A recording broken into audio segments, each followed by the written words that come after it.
Bonjour, aujourd'hui nous allons étudier la théorie des 5 éléments en médecine chinoise. Nous allons faire une vidéo globale sur la théorie des 5 éléments pour que vous puissiez comprendre le fonctionnement et ensuite je vous ferai une vidéo par élément pour que vous puissiez appréhender élément par élément et surtout savoir quel est l'élément prédominant chez vous. Comme ça va vous apprendre énormément de choses sur vos goûts, sur votre manière de fonctionner, sur vos attirances, sur votre caractère, etc. Donc aujourd'hui, la théorie des 5 éléments. On a vu dans la vidéo précédente que l'homme fait partie d'un tout. L'univers est énergie, l'homme est dans l'univers, donc il va interagir avec son environnement, avec l'univers, avec le ciel, avec la terre. Donc il va être soumis aux saisons. À chaque élément va être lié une saison. Et c'est pour ça que vous êtes attiré par telle ou telle saison et ce n'est pas forcément le cas de votre voisin. Il y a des saisons que vous allez aimer et d'autres que vous n'allez pas tellement apprécier. Eh bien, ça vient de là. Déjà, ça c'est la base de la théorie des 5 éléments. À chaque élément correspond également des méridiens d'acupuncture. Et c'est pour ça que nous n'avons pas tous la même fragilité physique. Aux 5 éléments va aussi correspondre des goûts, des saveurs, des attirances. C'est pour ça qu'il y a des personnes qui vont être attirées par le fromage et d'autres par le chocolat. C'est aussi pour ça qu'il y a des personnes qui vont grossir à tel ou tel endroit du corps et d'autres pas du tout au même endroit ou pas du tout pour les mêmes raisons. Ça peut être émotionnel ou ça peut être juste dû à la nourriture. Tout ça, nous le verrons. Aujourd'hui, nous allons nous concentrer sur le fonctionnement général de la théorie des 5 éléments. Et ça, on va le faire à travers un dessin.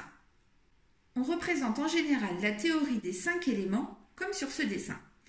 Alors, c'est un petit peu compliqué à voir comme ça, donc on va l'étudier pas à pas, on va le simplifier pour que vous puissiez voir comment ça fonctionne. D'abord, vous voyez sur ce dessin qu'il existe 5 éléments. Le bois, le feu, la terre, le métal et l'eau. À chaque élément correspond une saison, comme je viens de vous dire. Pour le bois, c'est le printemps, pour le feu, c'est l'été, pour la terre, c'est la fin de l'été. Alors ça, c'est une intersaison. Les Chinois partent du principe qu'il y a une intersaison entre chaque saison. Donc on pourrait la faire apparaître entre chacune des saisons, mais elle est quand même plus marquée chez nous au moment de la fin de l'été. Donc je vous la mets là, c'est plus simple. Et ça correspond chez nous à l'été indien en fait. Le métal correspond à l'automne et l'eau à l'hiver. Ça, c'est la base du schéma. À cela, il faut rajouter les méridiens d'acupuncture. Eh bien oui, parce qu'à chaque saison correspond des méridiens. Et c'est pour ça que je vous dis qu'il faut venir au minimum une fois par saison faire une séance de rééquilibrage énergétique, puisque à chaque saison, nous changeons de méridien prédominant. Donc il faut absolument que votre corps suive le rythme. Ainsi, au printemps correspond le foie et la vésicule. À l'été, le cœur, le maître-cœur, l'intestin grêle et le triple réchauffeur. À l'été indien correspond la rate, le pancréas et l'estomac. À l'automne, c'est le poumon et le gros intestin. Et à l'hiver, c'est la vessie et le rein. Donc, il va être très intéressant d'étudier l'état de vos méridiens d'acupuncture et leur teneur en yin et en yang, afin de vous permettre de rester en bonne santé toute l'année, de savoir là où vous avez des petites faiblesses. Et ça, c'est très important parce que chaque méridien gère une partie de votre corps et de vos émotions, comme on l'a vu précédemment. Voilà, ça c'est la base de la théorie des 5 éléments. Maintenant, on va aller un petit peu plus loin en regardant comment ces éléments fonctionnent les uns par rapport aux autres. Vous allez voir qu'il y a un cycle qui suit les saisons et un cycle qui ne les suit pas du tout. On va regarder ça de plus près.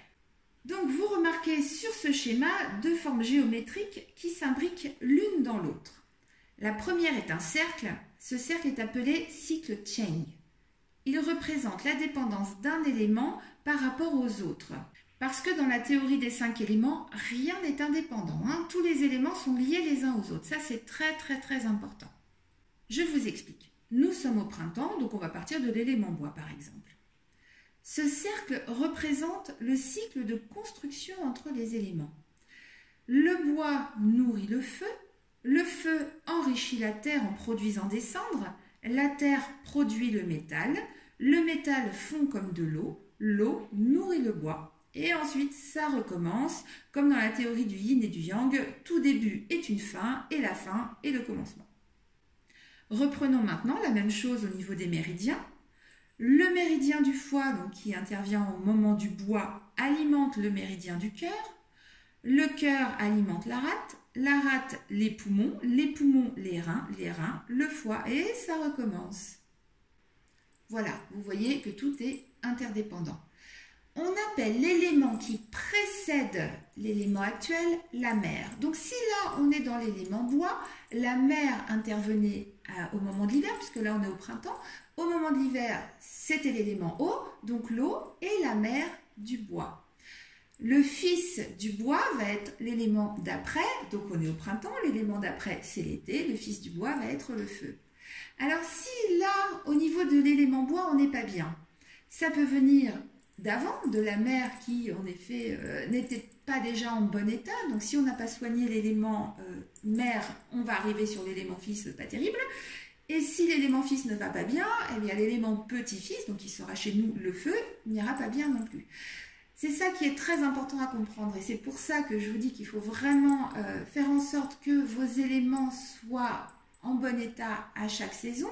Donc travailler sur les méridiens qui vont bien à chaque saison pour que l'ensemble de l'année se passe bien. Regardons maintenant la seconde forme géométrique. Cette seconde forme géométrique, c'est un pentagramme, est appelée cycle Ko. Contrairement au cycle Cheng, qui représente la construction, ce qu'on vient de voir, le cycle Ko représente la destruction potentielle lorsqu'il est en déséquilibre.